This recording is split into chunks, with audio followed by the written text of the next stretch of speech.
अपने याद के चार्ट पर पूरी नज़र रखने की। हम बाप को कितना समय याद करते हैं, इसका भी चार्ट रखने की। याद के समय बुद्धि कहाँ कहाँ भटकती है, ये भी चेक करने की। इस कयामत के समय में वाणी से परे जाने का पुरुषार्थ करने की। सत्य बाप की याद के साथ साथ दैवी गुण धारण करने की। कोई भी गंदा काम नहीं करने की।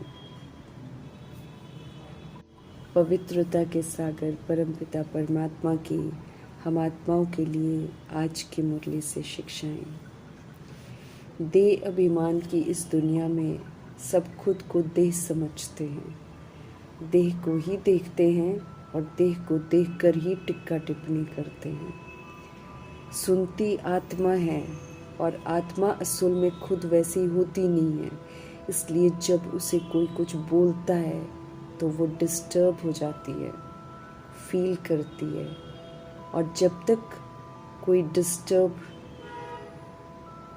फील करता है तब तक आत्माएं एक दूसरे के बंधन में बंधी रहती हैं, नाखुश रहती हैं, नकारात्मकता का और दुख का लेन देन करती रहती हैं।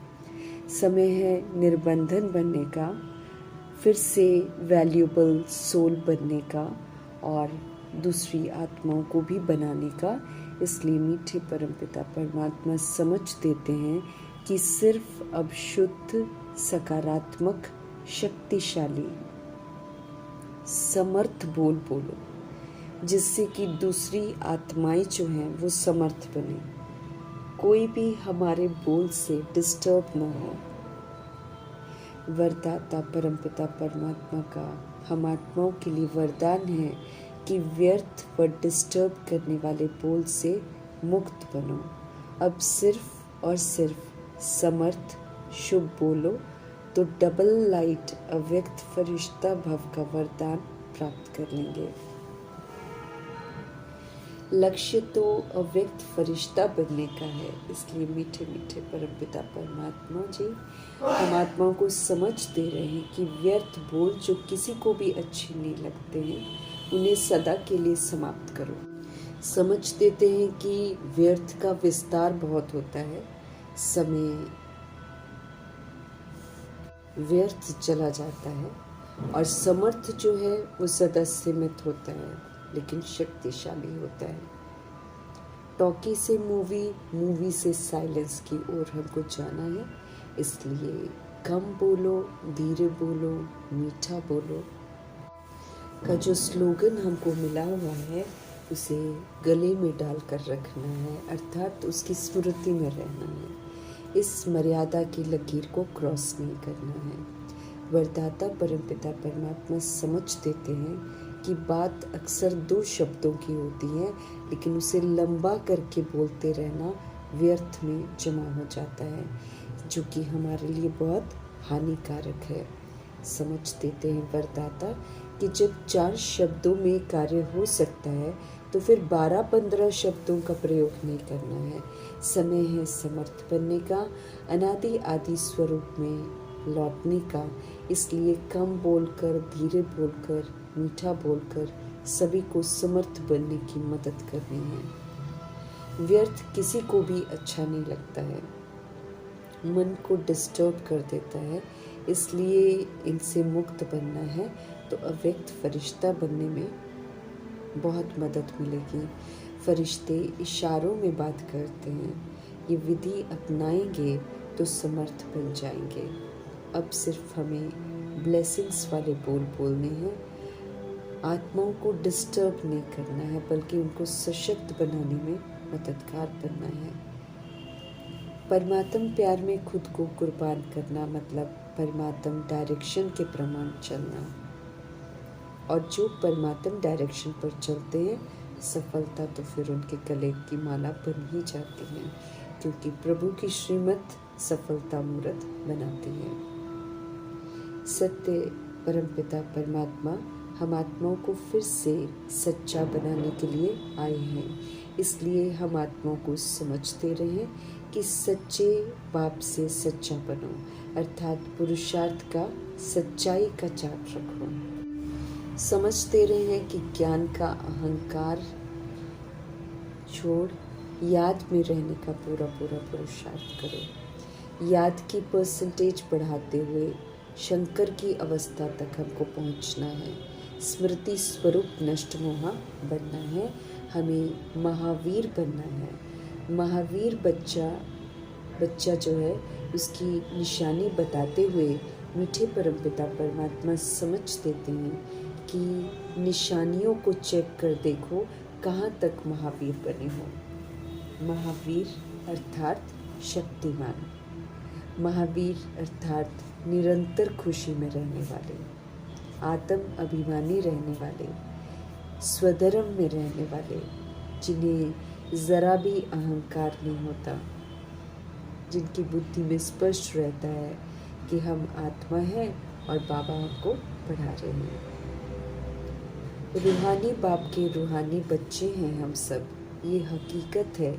इसलिए अपने को अब रूह समझकर परमपिता परमात्मा द्वारा बताए गए सत्य को सुनना है, समझना है और फिर उसको अमल में लाना है। इसमें मेहनत है, इसलिए आत्म अभिमानी होकर बैठने की तरफ ध्यान बार बार खिंचवाते हैं।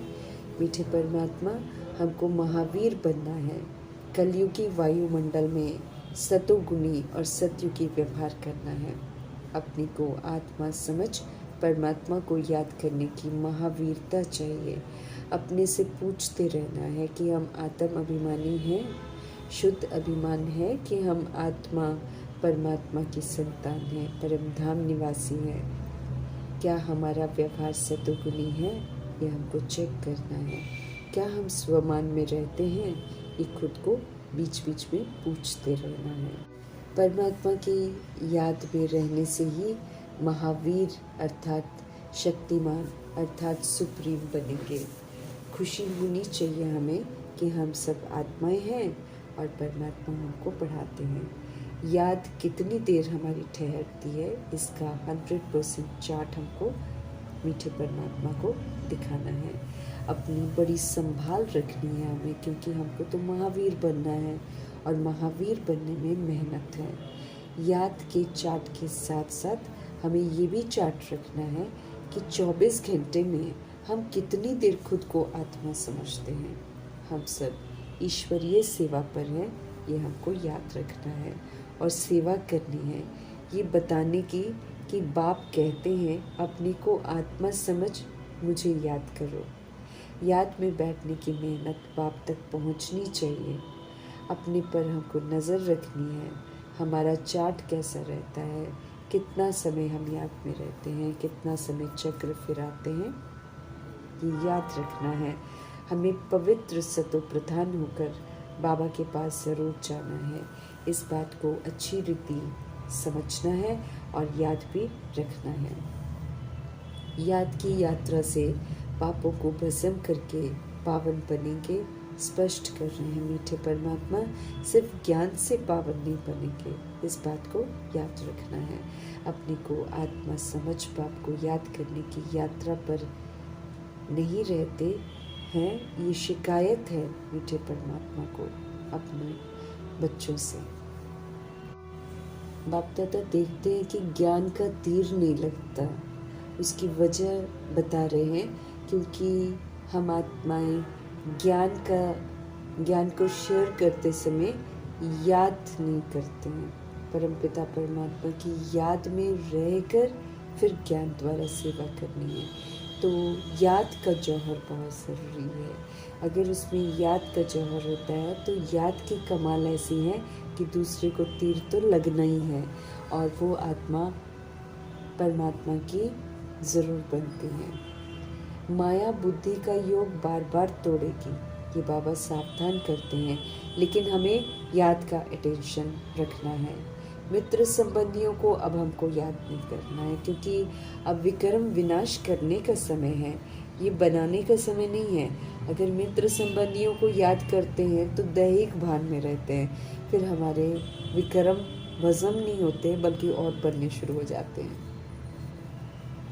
अब हमारी बुद्धि और कहीं नहीं जानी चाहिए, सिर्फ बाप की याद में रहे। अपनी देह भी हमको याद ना आए, उस स्तर तक हमको पहुंचना है। हमें याद की यात्रा बढ़ाने में ही हमारा कल्याण है। जितनी याद उतनी सच्ची कमाई जमा होगी और उतना फिर हम पावन भी बनेंगे। आत्मा का स्नान याद की यात्रा से ही होता है। आत्मा इसी स्नान से निखरती है, पावन सतो प्रधान बनती है। ज्ञान से सत्युग के लिए हमको क्वालिफाई करना है, मर्तबा कमाना है। आत्मा समझने से देह का अहंकार टूट जाएगा। पावन बनना है ज़रूर, और उसके लिए फिर योग जो है वो पतित पावन परमात्मा संग चाहिए। उनकी पवित्रता की पावर से पाप भस्म होंगे, बशर्ते हमारा योग उनके साथ एक्यूरेट हो, बीच में देह का भान और अभिमान न हो। आवाज़ से परे जाने का भी हमको अभ्यास करना है। सर्व के सद्गति दाता परमपिता परमात्मा कहते हैं कि सभी को वाणी से परे जाने का समय आ गया है। सभी का वाणी से परे जाने का समय आ गया है। सभी आत्माओं को तो जाना ही है, क्योंकि सृष्टि की सफाई होनी है, फिर से नई दुनिया शुरू होने के लिए। उससे पहले अच्छी तरह पुरुषार्थ कर हमको ऊंच मर्तबा लेना है। कयामत का ये समय चल रहा है, सभी के कर्मों का हिसाब किताब चुकता होता है। असली इंसाफ जो है वो अभी होता है। कयामत के समय में ही ऊंच मर्तबा कमाने की पढ़ाई भी चलती है। साक्षी होकर एक तरफ हिसाब भी चुकता करने हैं और ईश्वरीय पढ़ाई पढ़कर मर्तबा भी कमाना है। जाना तो सभी को है, याद करते जाएंगे तो फिर उच्च मर्तबा पाएंगे। दैवी गुण भी धारण करने हैं, समय प्रमाण जो करना है वो तो करने का पूरा टेंशन रखना है। योग से पुण्य आत्मा बनना है। अब शूद्रों वाला कोई कर्म हमको नहीं करना है। शांति धाम हो, सुख धाम हो, दोनों पवित्र धाम है। वहाँ पर पवित्र आत्मा ही जा सकती है, इसलिए पवित्रता के प्रति फुल अटेंशन चाहिए। हमें मन वचन कर्म से संपूर्ण पवित्र बनना है। जैसे कर्मों की कोई फिलॉसफी है, ऐसे संपूर्ण पवित्रता की भी बहुत गहराई है, जिसे यथार्थ समझकर धारण करना है। हमें जांच रखनी है कि हम बाप की याद में बैठते हैं, स्वदर्शन चक्र हमारा फिरता रहता है, क्योंकि इसी विधि से हम पावन भी बनेंगे और इसी विधि से फिर से अनादि आदि विशेषताओं को यूज करके हम सतोगुणी और सतयुगी देवात्मा बनेंगे। स्वर्ग के लायक बनाने वाले हेवनली गॉडफादर का तहे दिल से धन्यवाद करते हुए ओम शांति।